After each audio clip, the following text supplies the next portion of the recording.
welcome to another episode of the Zzzax of Life podcast, a Marvel podcast from Laughing Place. Mike Mack, joined as always by Kyle Burbank. Hey there.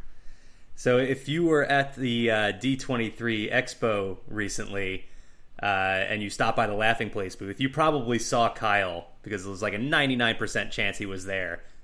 Well, I didn't meet JC, but it's very possible that other people might have seen our flyer and are listening to this. So I feel like I need to be on like my best behavior. There might be a second listener. We don't know. I don't know. Your worst behavior might be the best part of this show. So I think just let it fly. All right. We're going to be doing things a little bit differently this week. First off, I want to apologize. We obviously did not have we didn't have an episode last week. I wanted to. We couldn't do it. We couldn't get it together. And with D23 Expo going on, it was just too much. This was your first Expo, right? It was, yeah. Okay, so I don't know what your expectations were, but for me, I've done this every time, and still it was way more busy and exhausting than I anticipated. So to the point where I literally didn't even think, even though I'm handing out flyers talking about the podcast, did not even think about recording it until I got home, and then I was like, oh yeah, we were supposed to do that. Yeah, no. So yeah, it went really well, but yeah, when I came home on Tuesday night, I'm just like, I am not doing anything. I'm going to bed. I'm going to make my dog behave. And she did, and she went to bed. Nice. Well, that's good. That's a win. Nice. I had the thought a couple times during Expo weekend, and I knew, there was no way we were getting it done. I was the guy in the chair for most of the weekend, so I was running back and forth to my hotel, from the convention center, and I had very little time actually at Expo. So there was not much of a window for Kyle and I to get together and record anything really. So. We did knock out a Mac Tries a Thing. We did. So that will be coming soon. Yes. Actually, by the time this is out, hopefully that is up on our YouTube channel. You can head over to Laughing Place. It's a 7-second. Right, yeah. Feel like we should be able to get that done. So head over to Laughing Place on YouTube to check that out. Of course, head to Laughing Place to check out all of the D23 Expo announcements. But we are obviously here to break down the Marvel one. So let's get started with our news. We are going to chat about the previous 2 episodes of She-Hulk Attorney at Law, but no draft or how much is that cameo or any of our fun stuff like that. That will be back next week when we get back into normal operations. But for now, let's talk Expo. And actually, before we even get into the Marvel announcements, I mean, I know we just talked about how busy it was and everything, but what did anything stand out to you about this Expo, Kyle, as someone who's been to previous Expos? Once again, I just felt relieved that I was just working the booth, like just seeing what the security line was at 8:30 in the morning, and then being able to just breeze by that, and then knowing that people got there at 5 in the morning, and might still not have gotten into the panel they wanted, right? I was glad. I guess I'll say we did really well, like the Laughing Place booth. We definitely met a lot of people. It was nice to see some old friends there and everything. As far as announcements, there was a lot of stuff, but then there was also just some really confusing decisions on the part of Disney and others involved, mostly with the parks one, but even with Marvel. Like, I guess I would have expected some more from them. I think because you and I, when after Comic-Con, were like, oh, people were saying like, oh, they don't have anything left to announce at D23, and we're like, oh no, there's still plenty. Yeah, and we got some of that, like our first story on the list that we'll get to, but a lot of the other stuff just felt like really keeping it close to what's coming up next instead of really adding to the longer timeline. Yeah, well, which I guess surprised me. It probably makes sense. They're very smart people, but I guess I wish there was a little bit more punch to it. Well, yeah, I agree. That, they're making these decisions for a reason, but there was some weird decision making, like you said, and I think that we'll start off here talking about a non-announcement, more or less, and that was the decision to bring up Matt Shakman and talk about Fantastic Four, but not really talk about Fantastic Four. It was sort of just, hey, Matt Shakman's involved. All right, see you later. Like, that was it. So to show you where my mindset was, when Kevin Feige said, oh, we're announcing him to direct Fantastic Four, and that's all we have to say about that. I'm like, okay, he's setting it up to come back to it. Right. Just like the way I called it a Serpent Society moment, where when he announced Phase 3, he's just like Captain America Serpent Society, and then moved on. And then came back to it. It's like, oh, no, actually that's Civil War, and here's Downey and Evans. But the way that this thing was structured is they had Lucasfilm, and then Marvel, and then to cap it, they did Avatar. Yeah, that was a choice. And so, yeah, and it is.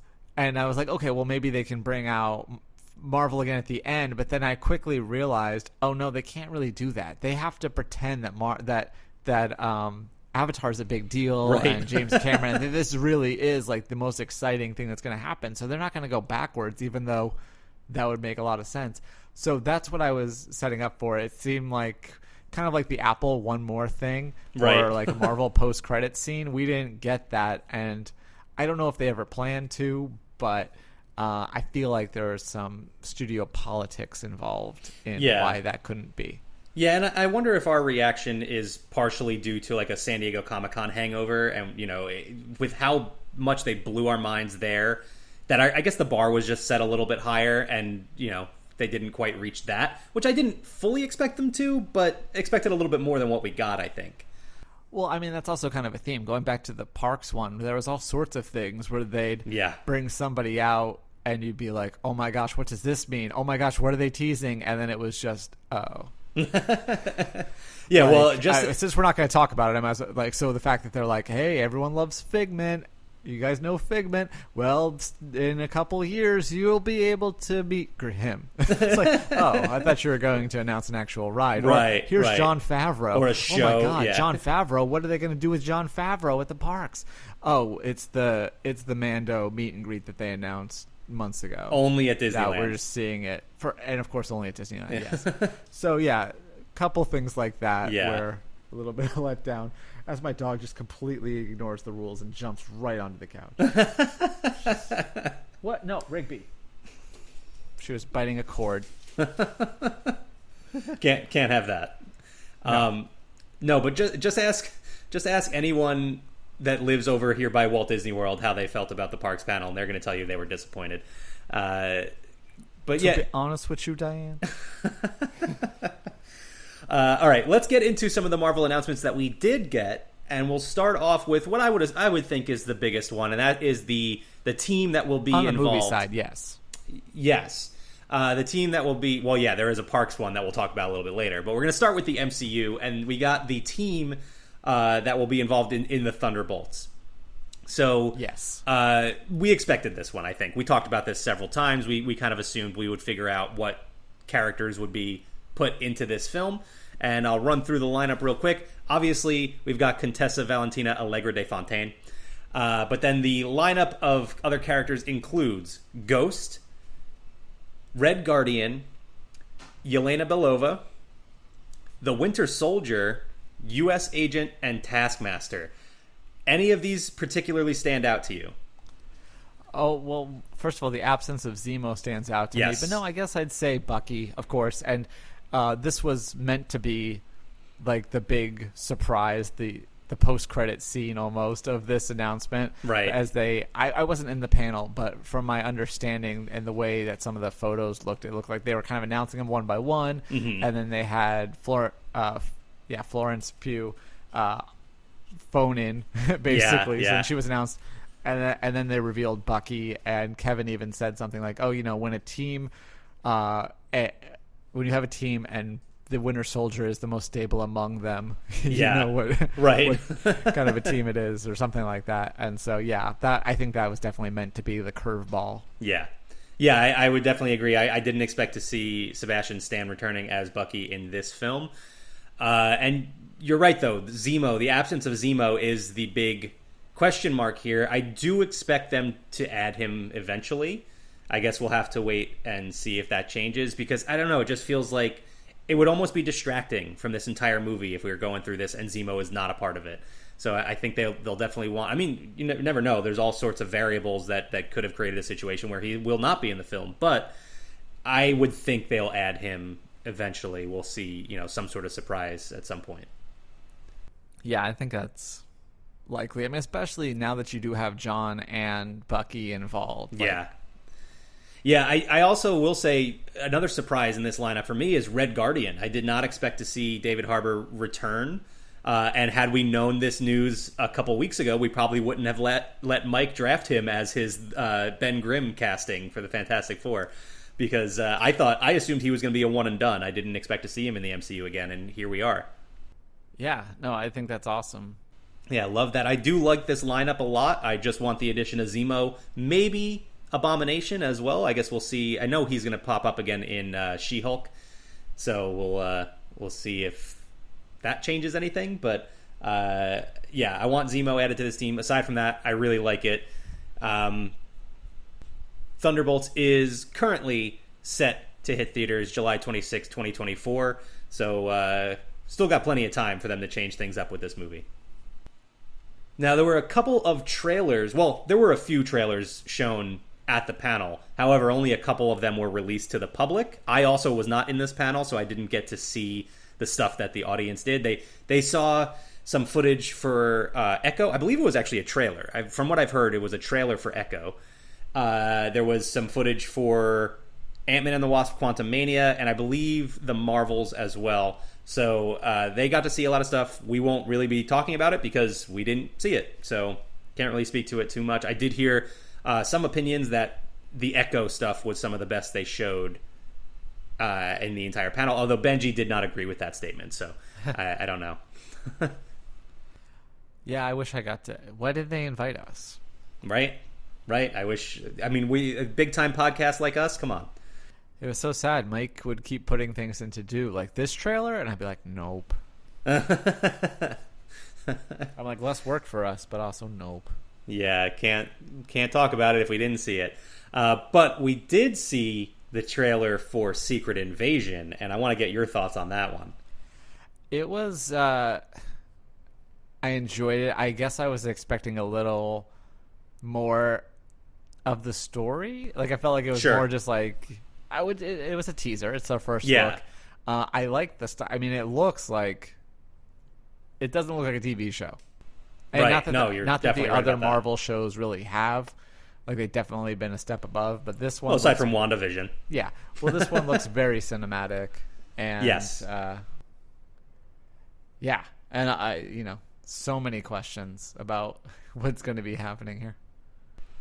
Yeah, this was definitely just the tip of the iceberg. Like you said, it was the first look, the teaser.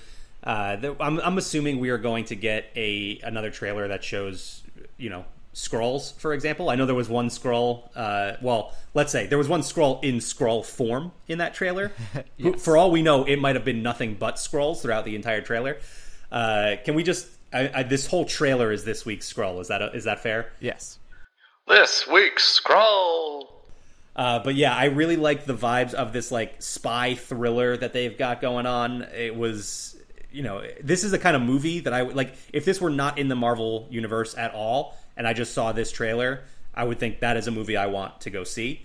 Now, granted, it is in the Marvel universe and it is a television series, so it's neither of those things.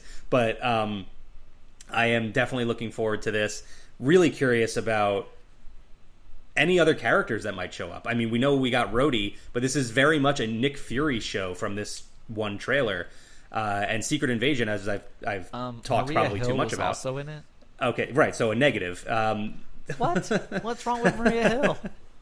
Nobody likes Maria Hill. Well, okay, I will. Like Maria Hill. Why don't people like Maria Hill? MCU Maria Hill is more okay. It's like two characters, two heroes in the in Marvel Comics that people sort of unanimously don't like. It's Maria Hill and Cyclops. Those are the two sort of like the losers of the Marvel universe that nobody really likes.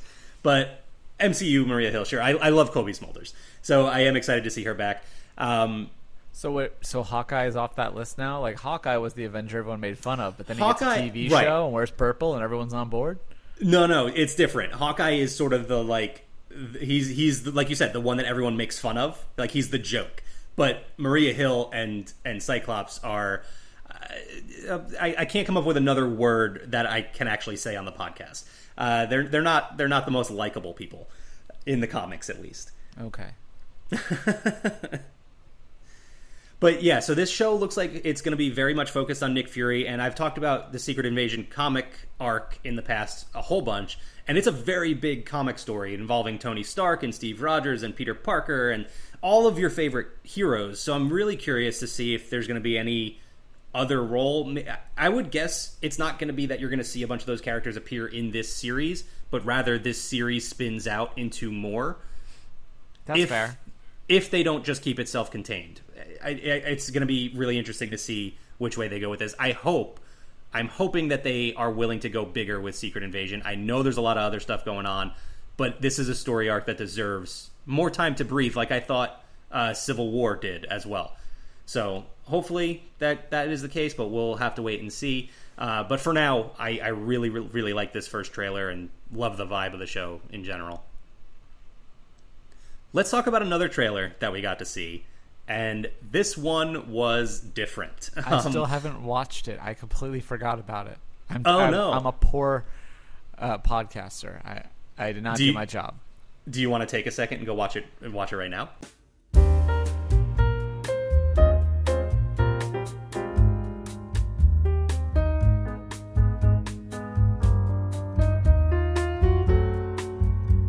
And we're back. What'd you think? That was very different. Yeah, I mean, definitely, like I was saying, kind of like that Grindhouse sort of pulpy, there was like some gore, but it was cartoony. Yeah. And it's just, the one thing is that they go so far with the style of it, but it's still so clean looking. So you can tell that it's modern. Like, I'm never fooled by that. Like, there's a bit on the Universal tram tour where it's like, oh, check out this classic film from the 40s. And I can just tell instantly that it's not really from the 40s. So I don't know what they could do to fix that exactly. But that's the one thing is I'm like, hey, this is clearly digital. And right. Yeah, not some black and white 50s film. Well, so my theory for this trailer is that is how the trailer looks, and the special is not actually going to be, presented in that way, if that makes sense. Like, I think they just went for a vibe in this trailer, as opposed to, what the finished product is actually going to be. And I would expect, actually, we'll probably even see another trailer. Marvel loves to release a whole bunch of marketing, like basically show you a quarter of the film or show before you get to see it. So I would imagine we'll see another trailer of some sort that will have a different feel to it. That won't have that classic monster movie type thing and sort of the cheesiness of it. I could be wrong, but that's my thought. I don't think they're actually going to give us a finished product that looks like that. That being said, I'm really intrigued by this. I thought it was a really interesting, sort of genre flip for Marvel. It's horror, but it's campy horror. So I'm really curious. Campy than Doctor Strange. I would say more campy than most of Doctor Strange. I think when he Zombie Strange probably crosses that line. But aside from that, and also Go Back to Hell. That line definitely fits in with that. But I think this is an interesting venture into a new genre for Marvel, and I'm really curious to see what this finished product really looks like. And the good news is we don't have that long to wait. October 7th is when this premieres on Disney+, so I am definitely looking forward to this. It does make more sense as to why they're like, sure, Michael Giacchino, you can play around. Right? Yeah, and sort of this MCU one-shot sort of thing. Not like the ones that, like the shorts that we've seen before, but, a little bit longer than that. And but I think as consequential as those, I don't think you'll see this spinning out into the rest of the MCU. Although there is a blink and you miss it character in this trailer, and it is Man-Thing. You can check him out in the trailer. Again, it's very, very quick. It's in black and white, so it's not the recognizable dark green character. But there is a very brief glimpse of Man-Thing in there, who's a fairly well-known character. Not exactly, on the poster or anything like that, but he's he's an interesting character, and I like they're including him in there. Werewolf by Night has had his own comic series for a long time, off and on. So I've also heard Elsa Bloodstone is going to make an appearance in this. I don't know that that's true, but we'll have to see. But it looks like there's some names in this special. Yeah, about that title, Werewolf by Night. Isn't that kind of how werewolves work? Yeah, I think if you just titled it Werewolf, it would probably just be like, oh, really? That's all they did? But yeah, it's always been a little bit weird to me, Werewolf by Night. I mean, I know. And isn't it also just like, it's only werewolf by full moon, really? It's not even, like, it's not every night. So, and how often is a full moon? Like, once every 2 weeks? So, like, werewolf by fortnight? Well, that sounds like a crossover event. It probably will be at some point, too. But yeah, and so... Lee will let us know about it. That's an inside baseball. Yeah, just a little bit. So yeah, I'm intrigued by Werewolf by Night. I'm looking forward to this. I'm just so curious about what the final project is actually going to look like. So some other news that we got during that big studios panel. One, I don't know if we talked about this on here at all before, but Anthony Ramos was cast in Ironheart. And it was rumored before, but now we got confirmation that he is going to be playing a villain known as the Hood. And I'm really excited about this. I've enjoyed a lot of comics with the Hood, and he's a really interesting character. So I'm looking forward to that. Did you have any thoughts? Any experience with the Hood at all? I don't. No. Well, he's basically just like, he was your common New York street criminal. And he, doing a job, came across a demon and killed that demon and stole his enchanted cloak and boots, and then that gave him some demonic abilities. Turns out those demonic abilities are actually tied to Dormammu, so you can guess that complicates things a little bit. So he's a really interesting character. I'm excited to see him in the MCU, and interested to see what he does in Ironheart and what role he has to play. Is he the big bad, or is he sort of more of a side character? We'll have to wait and see. So he got some boots and a cloak and thought he got a bargain, but got more than he bargained for. There's no fiddle involved or anything. It doesn't go down to Georgia, but no. Yeah, so he's a character I like a lot in the comics. I'm excited to see him in the MCU. Also, Anthony Ramos, known for In the Heights and Hamilton, so familiar face there. Yeah, I had to share that with Doobie. I was like, hey, the guy who plays this role in Hamilton is going to be on this Marvel thing. Yep. Yeah, so we'll see him in the MCU soon enough. We will also see the return of Tim Blake Nelson, who we talked about not that long ago, as the leader. We saw him play Samuel Stearns in Incredible Hulk forever ago at this point. He was Mr. Blue for most of the movie. But now he will be returning, not for the project we kind of expected, though. You know, we talked about him potentially being the big bad in She-Hulk Attorney at Law a couple weeks ago. But he is going to be returning in Captain America New World Order, which is a really interesting choice, and I'm wondering if that is going to be a result of She-Hulk Attorney at Law.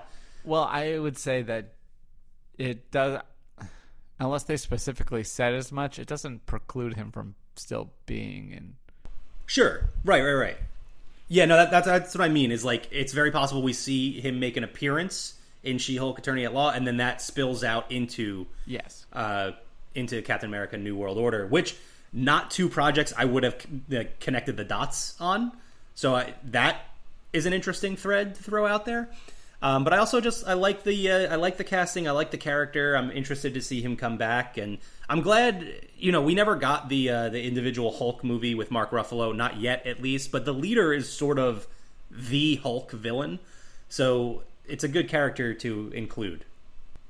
All right, so that is it on the MCU side, unless I'm forgetting anything. I mean, I'm sure there's some other little things that nothing comes to mind. Nothing that, like we said, nothing that was released out, you know, aside from, you know, we know the cast of the Marvels and Quantumania and Black Panther: Wakanda Forever. Like, they took the stage, but there was nothing released in terms of trailers or any sort of video or anything like that. So nothing big to report there. But in the parks panel, like Kyle alluded to earlier, we did get some big news. You wanna jump in on this one? Yeah. So a while back, they had announced a Quinjet attraction at Avengers Campus at California. And then the thing opens, and they say they have 2 attractions because, you know, they annexed the Guardians of the Galaxy ride. Right. So, but we hadn't heard anything about another attraction coming, or an e-ticket for that matter, because, well, I guess Guardians is an e-ticket, but again, it was annexed. Right. So they announced that when Marvel was entering the multiverse, that Disney kind of went back to the drawing board about what this other attraction would be, and they announced this multiverse attraction that Kevin said will include adventures from everywhere and every when. And yeah, it looks really cool as far as the concept art, because you just have so many different characters, and then they're all fighting King Thanos, which, as Kevin explained, is a Thanos that won, and the Avengers are not happy about it. So we don't really have many ideas about what type of ride it will be. Like, it looks kind of like Indiana Jones or dinosaur type ride vehicle. It also kind of looks like a boat. It could also just be, you know, a big wide vehicle of some other sort. So yeah, no idea what type of attraction it will be. Just this idea that they're gonna have a multiverse attraction, and I think it's sorely needed. I got to go to Avengers Campus at California for the first time on this trip briefly. We That's were there right. for Oogie Boogie Bash, so it wasn't our primary focus, but it was really cool. But it is kind of small, even compared to like Paris. I felt like, oh, that's it. So I think it'll be awesome to have a third attraction. To me, I call it a second attraction, but yeah, this concept art is awesome. I'm a little jealous that I didn't get it because I didn't go to the panel. And I'm also surprised that someone would just give it to me, but whatever. Yeah, my biggest disappointment from my first ever D23 Expo experience is not getting the print of this concept art. If you haven't seen it, head to laughingplace.com. It's on there. It's awesome. It's just King Thanos battling all sorts of different Avengers. Like, there's 2 different Spider-Men, one of them animated. There's a Hulk, and then there's She-Hulk is on there, Miss Marvel. I mean, everyone. You got the Hydra Stomper. So it's like stuff from everywhere, and it's really, really cool to see that thrown together. And then there's also concept art for King Thanos, who is interesting because I get it, right? Like, you want the familiar villain that you can throw in, and so it makes sense that you're going to have Thanos as a part of this, because guests are going to go because they remember this villain. But it's like, we're so past Thanos now, right? Like, you're moving on. You would think maybe you want to involve Kang or something else. But so it's an interesting choice. I do like that the way that this was it Kevin? I don't remember if it was Kevin Feige or Josh D'Amaro that mentioned it, but he was like, the first time ever in a Disney attraction, King Thanos, and like, he was very careful about that because there is a comic series called Thanos Wins, and like, this character exists. It's just hasn't been sort of in the mainstream in the movies or in Disney parks or anything like that. So it's cool that they are adapting him like that. Yeah, I'm not sure who said that. But I thought that the Parks blog said that this is created for the character. So yeah, there's been the name King Thanos, and this particular design, I guess, was created for the attraction. But the idea of a Thanos that wins is obviously not correct. Right? Yeah. So King Thanos I don't think they ever called him King Thanos in the comics. But yeah, so like, the name and the design is still very similar. But they did come up with a little this bit one has different. a beard. Right? Yeah. This one looks a little bit like Bob Chapek. The CEO, yeah. Yeah. Same time. So yeah, this concept is so exciting. I'm a little disappointed they've seemed to just have scrapped the Quinjet idea, but this concept is more exciting to me. Especially even though I said we don't know what the ride system is, looking at the concept art, it does seem that this is going to be more than just what the Quinjet seemed like it was going to be screen based, maybe even a kind of close to something like Falcon or the Millennium Falcon ride. So I think if that's the case and this is a more tactile experience, I think that's the way to go. Yeah, I hope that is the case as well. I'm not sure how you can possibly execute that with all the different like art styles and things that the multiverse would entail.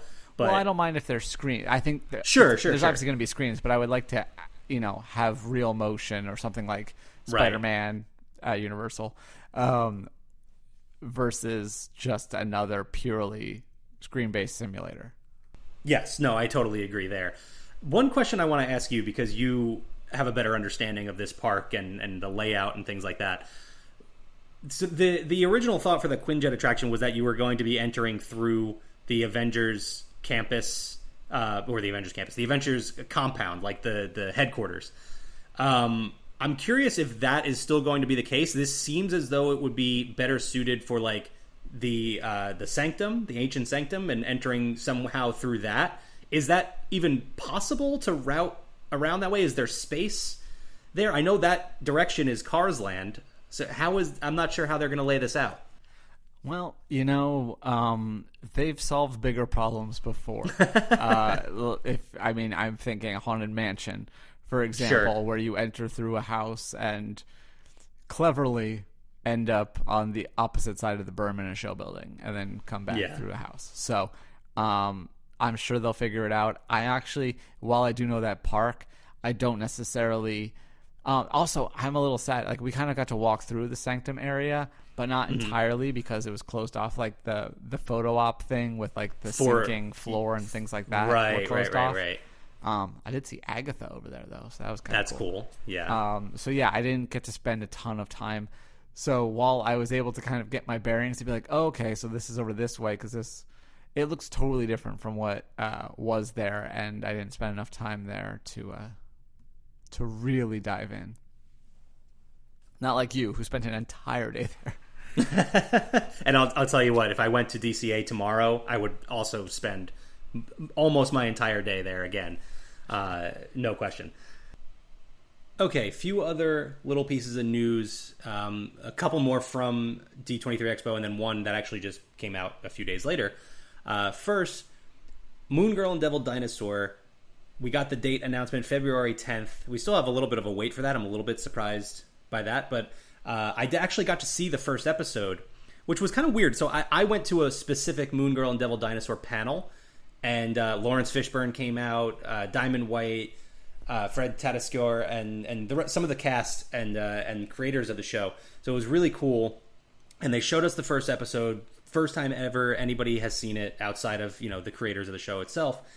And then they talked for about 10 minutes, and that was it. They didn't give us any news or anything regarding the show, and then they held that for later in the day when they had the Disney the television panel and announced the date there. I'm like, you could have just gave us that during the panel about the show, but okay.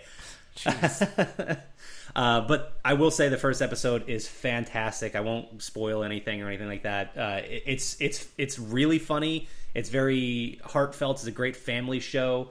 But I mean, most of all, like really, really funny. The whole audience laughed out loud on several occasions, and it was a lot of fun. So I'm looking forward to this show now. I don't typically get excited about Disney Channel shows, but this is Disney Junior. I think even I don't think it's Disney Junior. I don't think it's not showing. Okay. I think we've probably had this discussion before.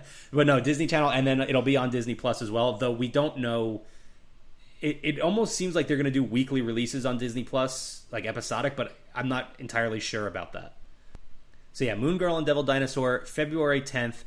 There was some video game news, though not a whole lot in terms of like dates and titles and stuff.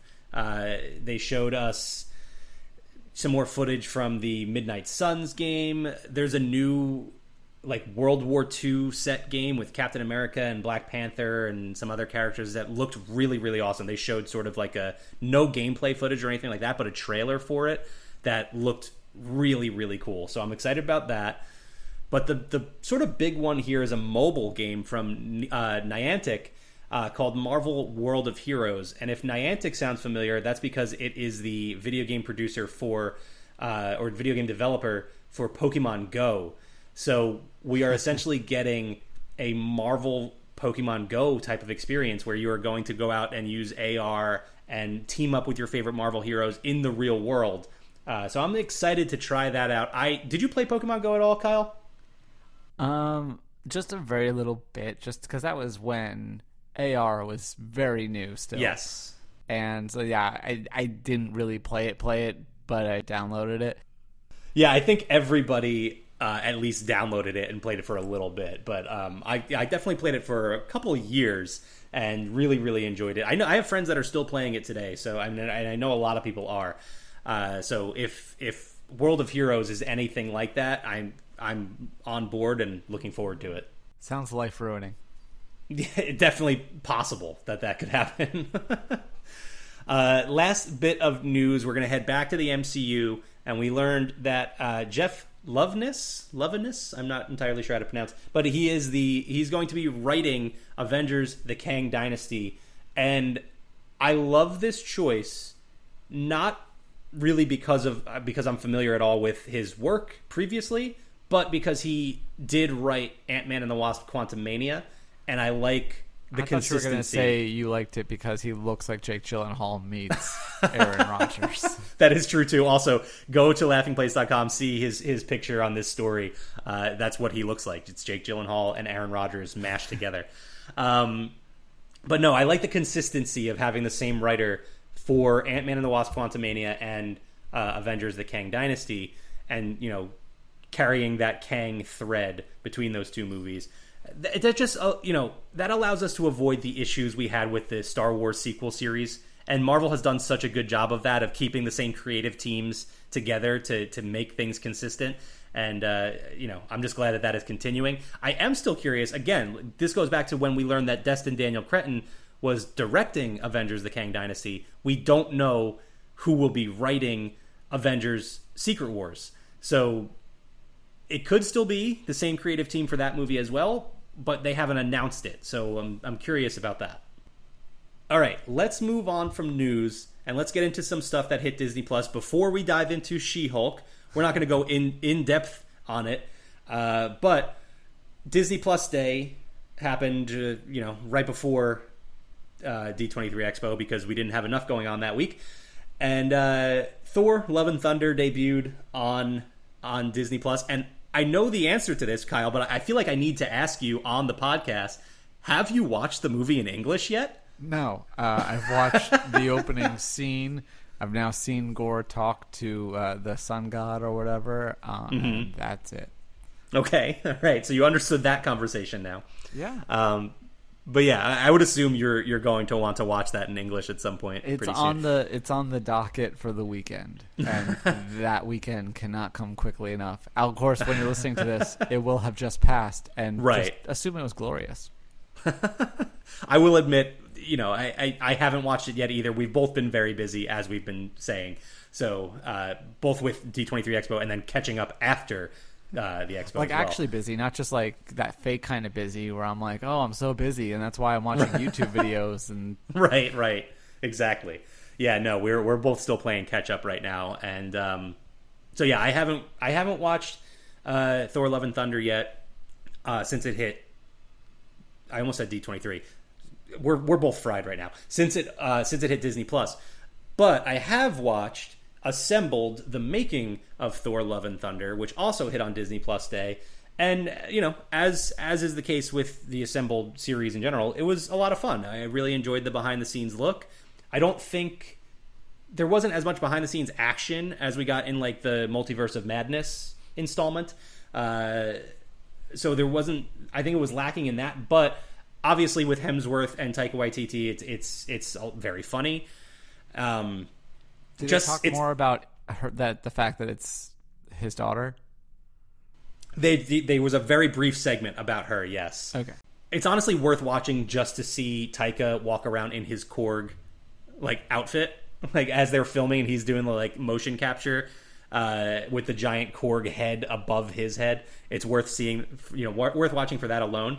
But the big interesting point that I wanted to talk about that I took from Assembled is Taika points out that so they had to create all these shadow monsters that Gore summons when he's fighting on New Asgard and then later on on that moon or asteroid or whatever it is. And the design for all of these shadow monsters actually came first. It was Taika's daughter drew one of them, and then he had the idea like, all right, let's just have the production team have all of their children design these creatures for us. And they just went to them and were like, draw us something you think is scary. And that's what they came up with, is the design that we got in all these shadow monsters. So I thought that was really, really cool. That is cool. And they actually, in the credits, as they roll the credits, they show you all of the original drawings from the kids that then became the shadow monsters. So that was a lot of fun. I definitely recommend checking out Assembled every single time. It's really cool to see how these films are created. It's never not mind-blowing like to see the amount of work that goes into it. And then, you also just enlist child labor to create your monsters. Yeah, why don't you reach into your nightmares and tell us... So, just a few crayons and, 10 plus years of therapy. That's all it costs. Yeah, this is how you end up with... Do you want Slenderman? Because this is how you get Slenderman. I like that you pluralized it. I don't think I've ever heard the term Slenderman before. Well done. All right, let's move on to She-Hulk. And like we said, we didn't have an episode last week, so we actually have 2 episodes to break down. We will try and be quick about this here. But episode 4 was the last episode that I had previously gotten to see, so I was so excited to get to see a new episode for this week. But Kyle, what did you think about episode 4 and everyone's new favorite character in the MCU, Madison? I thought it was fun. Like I'm appreciating these kind of low stakes episodes. Yeah. Well, hang on, but I want to point out that you low stakes, as in like an untrained user of the mystic arts accidentally summoning an army of demons.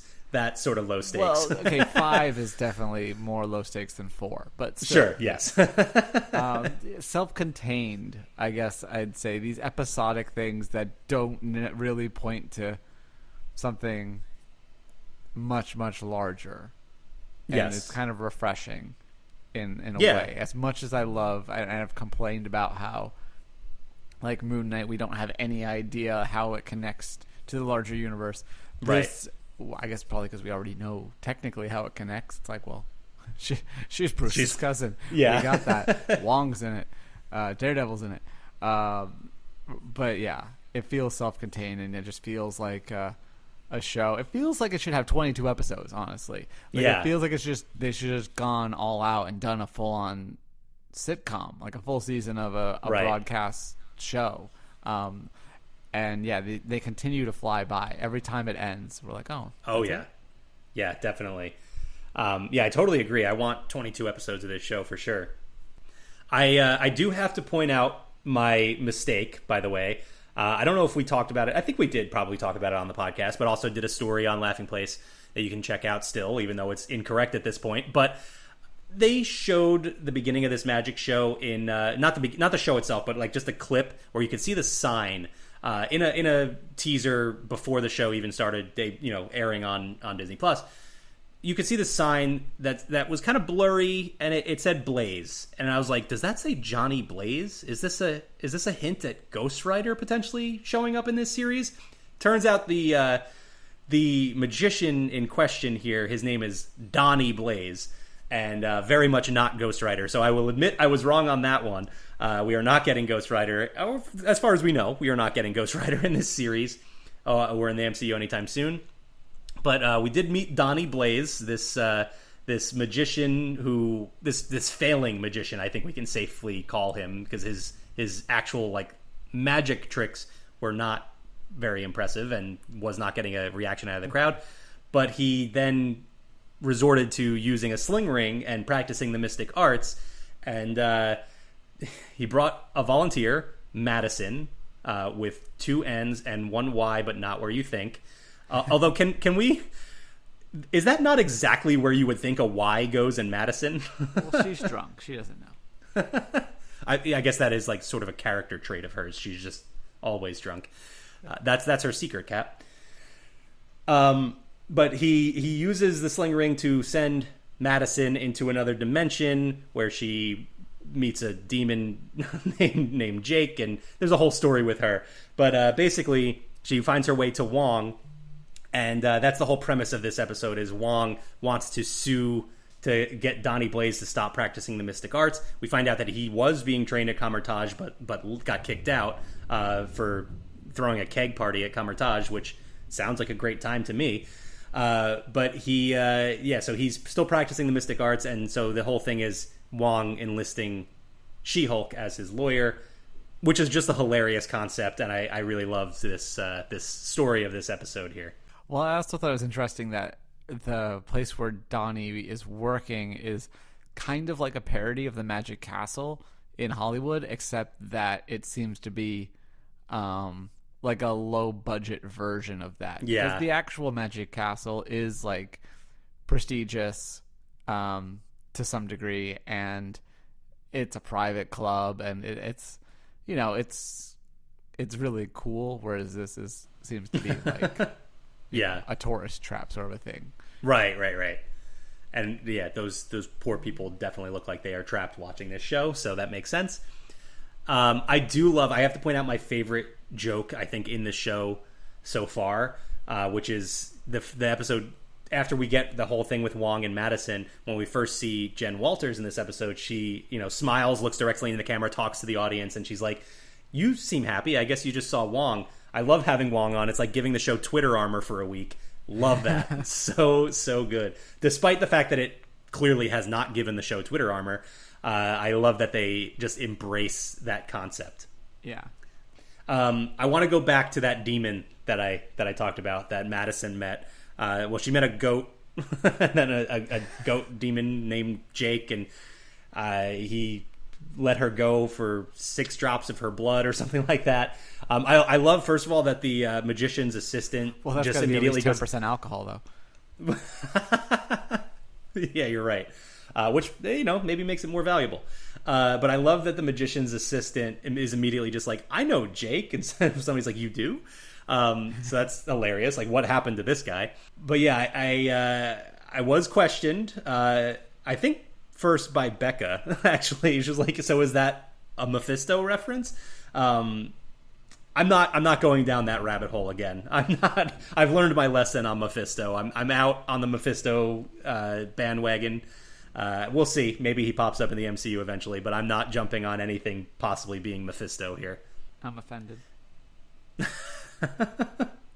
Just because I'm out on Mephisto. Are you still in? Are you still expecting Mephisto? But I'm just saying, way to give up the cause.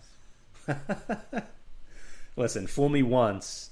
I don't even know how many times that we're on at this point now, though. So fool me can't be fooled again.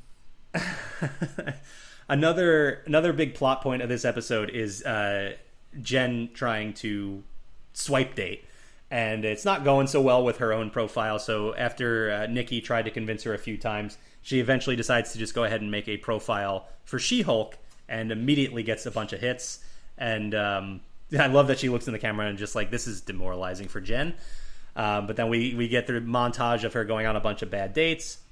Eventually has a good date that I guess kind of turns into a bad date. It's interrupted when she has to help Wong fight a bunch of demons that Donnie Blaze accidentally summoned. But then she gets back to it, and then the next day when her date sees her as Jen Walters, he's not as into it as he was with She-Hulk, and so again, demoralizing for Jen. So that's sort of a plot point that then carries over into the 5th episode, which we'll talk about. But this episode ends with Jen being served and finding out that Titania is suing her for the name She-Hulk. And I love, again, that she looks and she's like, that's kind of a bummer way to end this episode. I bet there's a fun tag. So fun way to end that. And then we do get the tag with Wongers and Madison talking about their favorite drinks and looking for bottomless gin and tonic somewhere. So love that. Great ending there. Let's transition that into episode 5, which then picks up the Titania story right away, which, by the way, I think Wednesday, so like right before this episode premiered, there was another spotting of Titania. I think this one was in New York. I'm not entirely sure, but Jamila Jamil fully suited up as Titania once again, out like taking pictures, which I love it. I love it so much that she's so into this character right now. But then this 5th episode, again, this was the first one that I hadn't seen before, so I was so excited to see it. And I will say, I totally understand now, like, wow, this episode went by so fast. Like, we got to the final scene, and I was like, no, it can't be over already. Yeah. But yeah, so I'm sorry that is what you've been going through for 4 weeks, because it was different getting to watch the first 4 episodes all at once. But yeah, having just that like 20-something minute, window just fly by so fast, it's rough. But yeah, so this episode opens up with Jen seeing a bunch of ads for She-Hulk by Titania and all her beauty products. And I love that, her and Nikki go to this Titania pop-up, and she looks at some of the products and she's like, she's literally selling snake oil. So I just a lot of really funny moments with Jen and Nikki, and then even with Titania in here as well. So that is sort of the big premise of this episode. It's the courtroom showdown between big She-Hulk in quotes, because this is definitely just like, oh, nothing that, I mean, except for like the last 2 seconds, really, it feels like, oh, that was a thing. Not in a bad way, just like, oh, right. There was no big revelations or anything there. It was just a succinct story. Yeah, exactly. Yeah, and that's the flow of this show so far, is like they've just been one-off stories in each episode. Like you said, like it is very much like a normal sitcom, like the way that operates. So, but then there is also that little, like, they're always giving you a hint at what's coming next week, and we'll get to that at the end of this episode here. But so yeah, the big story of this episode is this courtroom showdown between She-Hulk and Titania. But then there's also this whole side story with Nikki and Pug teaming up to try and get She-Hulk some clothes that fit both her and Jen Walters. And there's a lot of back and forth throughout this episode with Nikki and with Mallory Book, who we'll talk about a little bit more too. And then, like, them telling Jen, like, you need new clothes, and she's like, I don't think I need them. Like, you do. She has been wearing the same suit, and I always laugh every time I see Jen in the suit when it's like way too big for her. It's a really funny image in there. But so Pug and Nikki go looking for some new clothes for She-Hulk / Jen. And I love that Pug has, quote unquote, the drip broker, not to be confused with the power broker, two very different things. But the drip broker sends them to a boba shop, and then the barista, which I, by the way, learned today that somebody who works at a boba cafe is also a barista. I always made that connection with coffee, did not know that. So good to know. Yeah. So the barista takes them to a back room where he shows off the bootleg superhero merchandise he has that is for the Avengers, or if you don't like the Avengers, he also has the Avengers. Oh, with an eye. With an eye, yeah. And they have to start selling this merchandise as soon as possible, because I want all of it. Mugs, hats, T-shirts, everything. It's fantastic. I love it. But so clearly that's not what they were looking for. They played off the barista to get to somebody else, and we learned that this is Luke Jacobson is this fashion designer for superheroes. Luke Jacobson is such a deep cut as far as Marvel Comics go. He appeared, I think it's just 3 times. I don't know if there are any other appearances, but he was in a comic called Dakota North in 1986. Jeez. And he was in three issues. Looks very different from the character we got in this show. So it's crazy the way that they're like, all right, let's just go to the comics and just pull out a name from somewhere. So I mean, just what a weird Easter egg to throw in. He is a fashion designer in the comics still, but still just very strange. Well, this character got a big pop from me and Rebecca because the actor is on The Flight Attendant, and we love his character on that show, so it was exciting to see him. Yeah, probably more exciting than learning that his name is Luke Jacobson. I can't imagine that got a big pop from anyone. Maybe like one guy who worked on a Dakota North comic in the 80s. That's about it. That person did the DiCaprio point at the TV. Yeah, exactly. Like I mentioned, I want to talk about Mallory Book because we got her, I think, a couple episodes ago. Kind of just popped in and was like, "Hi, I'm Mallory Book," and that's about it. And now we actually got to see her as a character, and she is this really cool and yet super like business oriented. Like she's not friendly in any way, but Jen clearly is like, you know, she immediately wants to be her friend. Like she looks up to her immediately, and well, quite literally while she's Jen, but not so much when she's She-Hulk. But yeah, Mallory is like touted in this episode as like this really successful lawyer, and granted, it is Jen's strategy that eventually wins them the case, but Mallory does win the case as Jen's representation.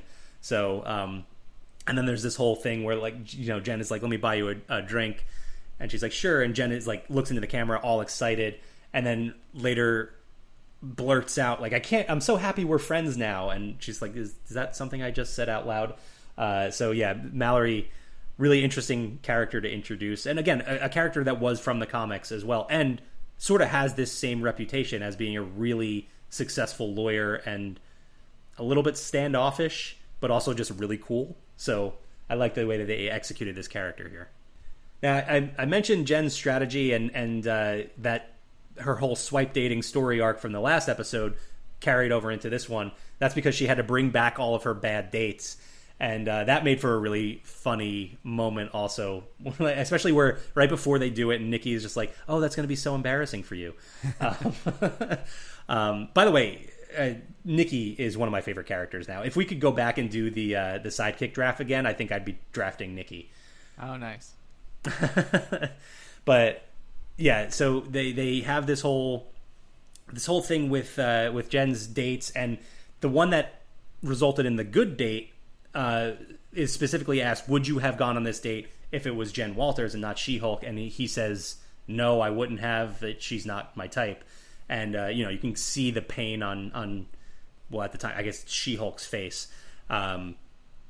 So you know, there's that underlying storyline here of Jen not really being comfortable with She-Hulk. There's sort of this back and forth there. So you know, sort of the story that's playing out in the background and giving the serious side of what is mostly a comedy.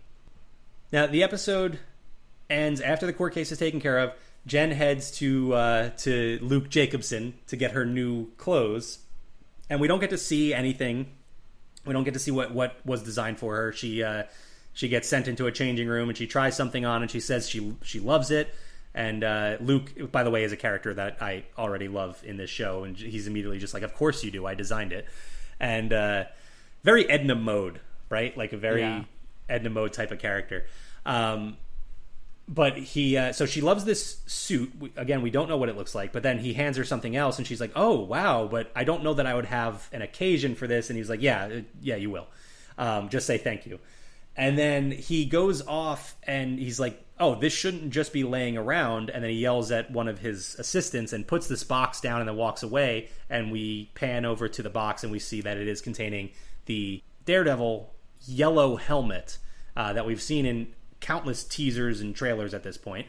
But so yeah, we do know now that this new yellow suit for Daredevil is coming from Luke Jacobson. So, and that's where the episode comes to a close with a little tease of Daredevil showing up in the future. As if there was any doubt. Didn't they actually show Daredevil's thing at D23 as part of the panel? I don't know. Did they? I'm not sure. They did release a like one of those mid-season, like, here's what's coming up in the rest of She-Hulk, and I mean, Charlie Cox was in it a bunch. So like, well, yeah. It was far from a secret that Daredevil was going to be in this series. Yeah. They talked about it during the press junket and everything. They've shown him countless times. So that does kind of ruin the impact of this final scene. Like, it would have been really, really cool if we didn't know Daredevil was going to be in the show. However, I mean, they knew that there's no way they were going to be able to keep that a secret. that's just how the way things are now. Like, we would have heard by now that Daredevil was going to show up. So I get it. You know, I wish we could have gotten the big moment, but I totally understand that we probably wouldn't have anyway. Yeah. But either way, it was cool to see the yellow helmet and cool to get that tease. That this tells me, the way that this show has been operating, this tells me that we're going to see Daredevil next week. I think that's going to be the case. I mean, there's only so many episodes left, so yeah, I think that's sure. Well, yeah, we still have 4 episodes, right? This was episode 5, yeah. So we still have 4 more. But yeah, I'm thinking we're going to see him next week. So yeah, but that is the end of this episode, and we don't get a tag. And I know you pointed it out to me, like I didn't even think about it, but I said in the beginning, like, oh, there's a tag in every episode, and you specifically mentioned, well, there's a tag in the first 4 episodes, and I was like, oh, well, sure. I guess I don't know for sure. I've only seen 4 episodes. Sure enough, the 5th episode comes and goes without a tag. You're welcome, is what you should. Yeah, exactly. No, wait, I shouldn't be saying. Yes, why would I say you're welcome? That's all right. You tried to go for the cool Luke Jacobson line, and it didn't work. But yeah, that's it for our discussion on these 2 She-Hulk episodes. Anything else, Kyle, that I may have missed? What were your thoughts on these 2 episodes as a whole? The 5th one. You already talked about the 4th. Yeah, no, same thing. Like I said, very low stakes. It felt like I did kind of get the vibe that they were setting up the girl whose name I forget to be almost like a love interest. The way that scene played out, the way she kind of said something about her dates, and that's when she has to go buy her a drink. There's also something earlier that I thought that Jen said that hinted that she was bi, or I could be completely making that up, but Becca's noticed it. So, well, and Nikki had a line a few episodes back where she's like looking through Jen's dating profile and just like, wow, straight life is bleak, or something along those lines. But I don't know about Jen. I'm not sure. Okay, yes, maybe that's what I was thinking of. But yeah, so interested to see where that goes, and excited to see Daredevil. I'm sure it'll be interesting, because not that I think that this show needs to set a tone for what that show is going to be, but I do, given what we've seen of Kingpin in Hawkeye and then seeing Daredevil in this, I wonder if it will kind of set the table for what Reborn or Born Again or whatever it's called is going to be like.